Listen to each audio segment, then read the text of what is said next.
Short-form content is all the rage nowadays. Apps like TikTok and Instagram Reels hook you in by giving you a constant influx of videos, completely rotting your brain's attention span and giving you a dopamine hit over and over again. But what if I told you that before TikTok, there was z0r? Not much is known about z0r, other than that it was created by a German who goes under the username 1, and according to the Internet Archive's earliest snapshot, the site was created in February 2007. The premise of the site is simple. Each time you refresh the page, you get a small flash loop, whether that's an animation, a movie clip, a YouTube poop, or anything else that was popular before the internet refresh, as I'm now colloquially calling the switch from the 2000s internet humour to what we have now. Without any algorithm to drive the feed, it's just you, the random button, and 8,049 flash loops to go through. Which does not sound like a lot, but it is truly random, so chances are a loop that you saw once you'll never see again. As was the case for me once with a loop of Alexander Marcus's 1, 2, 3, which took me about a decade to find that damn song once I lost the loop number. A lot of z0r's content is very dated. Again, all thanks to the site being created during that lol random period of time on the internet. But thanks to the website still being up and somewhat maintained, it does mean that it's all come around to being a time capsule of the internet, back when it didn't take itself as seriously as it does now. There's a pattern in my videos recently. There's a lot of German content on there too, as well as English content, but occasionally you'll see some random Polish content too. When I was browsing the site when I was between 12 and 13 years old, I remember seeing a clip of 13 Posterunek, which unlocked a memory of seeing that show on TV when I was very young. What do you think you're doing, you black magic fatherfucker? And I just discovered this clip of T-Love's Polish Boyfriend, a song that I don't think I've heard of before. And yeah, what a doozy. But yeah, 12 to 13 is when I discovered the site. As soon as lunchtime hit, we'd race down to the school's atrium, which acted as the computer room, with there being around 50 computers there. Plug in whatever dirty buds I had owned at that point, pray the headphone jack to work on the Dell, and boom, good way to spend half an hour of my time. What I think also saves z0r is that so many videos have great songs to accompany them. In a really obscure example, it reminds me of Eurosport's WhatsApp. Not to be confused with WhatsApp. A failed compilation show on Eurosport that will play the most random selection of music during the clip reels. Anyway, I think that's all the context I need to say about z0r. Let me go for a selection of loops that I created last night. So this is great. This is just Ronald McDonald as Rick Astley. It works. I think it's the quiv. Even though maybe it's supposed to be Elvis. You know what, it works as Rick Astley. This is just great because it's 90s shiggy. Well, actually probably 2000 shiggy because that looks like a GameCube logo. But still, good old shiggy. This is another one of those like dumb videos where you're like, okay.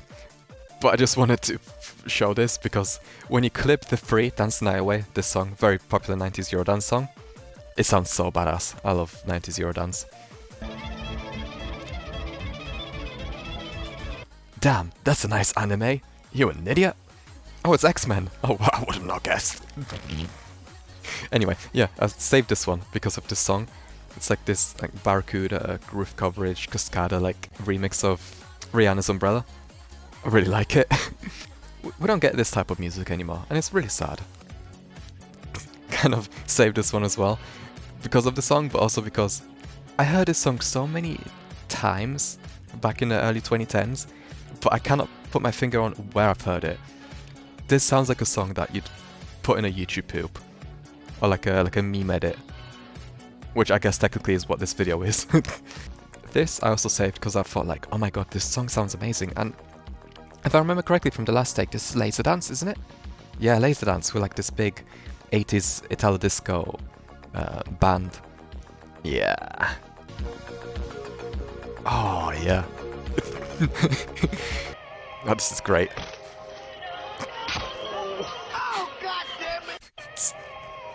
As I was doing the previous take, I thought to myself, I might actually have to explain what Rebecca Black Friday is. There's definitely at least one person who's watching this video who wasn't born when the song came out, which is terrifying to think.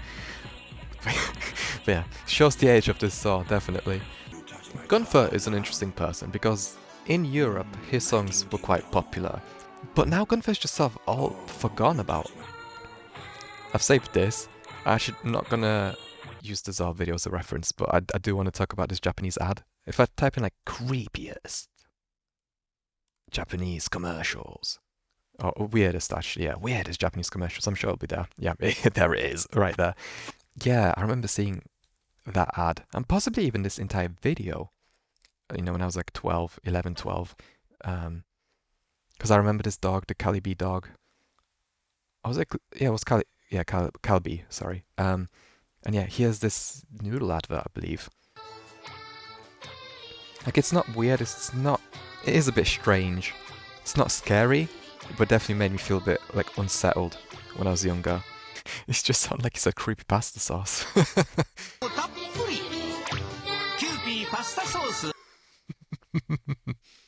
This isn't an ad, but I do want to shout out Pencil Face. This is an amazing video. I'll leave a card to it above. This was definitely another one that made me feel really like unsettled when I was younger. I've saved this as well. I've heard this song before. Vine Sus Joel definitely featured it, like probably a decade ago now, but it's a cover of Robert Miles' Children in a Christian theme, and it's actually a bop. I mean, you can't go wrong if you're sampling Robert Miles. Is it even a sample at this point? I guess it's more of a cover. It's like they changed these chords, but it's the rest is just children. This I saved. I don't care for the clip. It's from Skins, which is a British TV show that you watch once when you're a teenager and then just never watch it again. It's like In-Betweeners. But this song is a banger, and I had to look at the comments to see what it is. This is Dani Minogue, Kylie's sister. And this song came out in the late 90s. It sounds very ahead of the time. And it's a bop. It's awesome. And this is another song that I used to hear everywhere in the early 2010s. So this was a nice little throwback when I heard it last night. I can't remember why I saved this, other than I thought the sax was just amazing. This is Milking, which I didn't know until I looked at the comments. You might know. Actually, that reminds me of the Epic Sax guy, if you remember that clip. So, silly me, I've rendered this video twice, and I forgot to do an outro, so it's just an abrupt go. Thank you so much for watching this video. Please let me know if you enjoyed it. Please let me know if you've got any ideas for future videos, and please hit subscribe, and see you for the next video.